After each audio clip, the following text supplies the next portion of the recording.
Financial planning found itself on the front page of the financial press again last week, with the Federal Senate reconsidering the future of financial advice, or FOFA reforms, and voting in favour of a disallowance motion, which effectively returns the legislation to that was implemented by the former Labor government.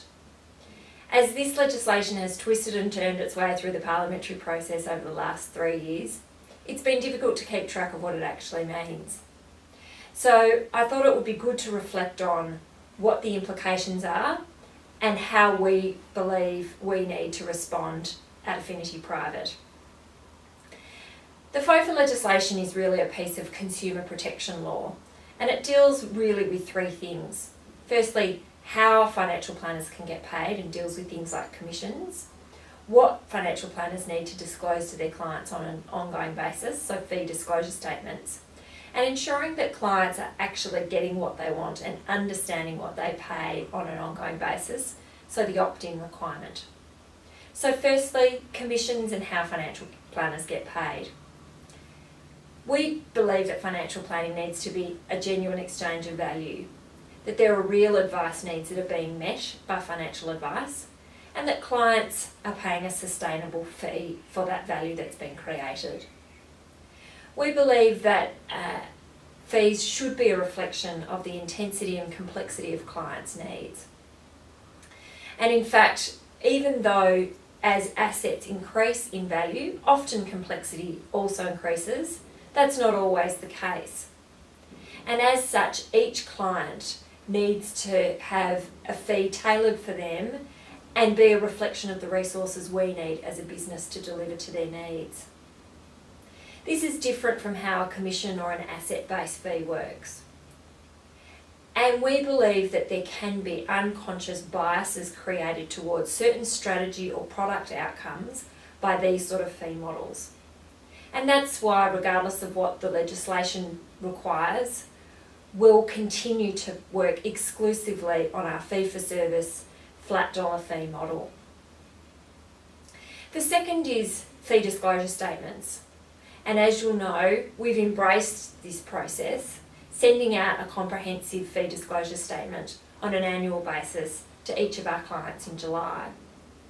We've found that not only is it a great way to help clients have the information that they need to include details in their annual tax return of our tax deductible fee, but it's also a good opportunity to reflect on the value that's been created over the last 12 months. So the legislation is now requiring that those fee disclosure statements are sent to all clients every year, not just those clients that joined a practice after 2013.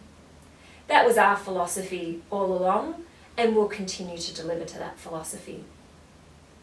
Finally, FOFA is also about the opt-in requirement. So that's for clients to receive correspondence from their financial planner every 2 years, asking them to affirm in writing that they understand the service that they get, the fees that they pay for that service, and that they wish to continue. Now, we don't necessarily think that activity equals value, and certainly anyone who's been pursued by an over-eager stockbroker will attest to that. But you can't be relevant to your clients unless you're in regular contact. And certainly, much more frequently than every 2 years, there needs to be a reflection on what clients' needs are and a full piece of written advice that benchmarks the progress towards ultimate goals. So we think that the opt-in requirements are probably a codification of what all good planners like us are already doing. At its heart, really, all legislation is setting minimum standards. And clearly we're a business that's about doing much more than the minimum because we want to achieve the very best outcomes from our clients. And not only is that about getting great outcomes for our clients, but it's also about delivering a thriving advice business, because we know that strongly aligning our interests with our clients is the way that ultimately we'll be successful.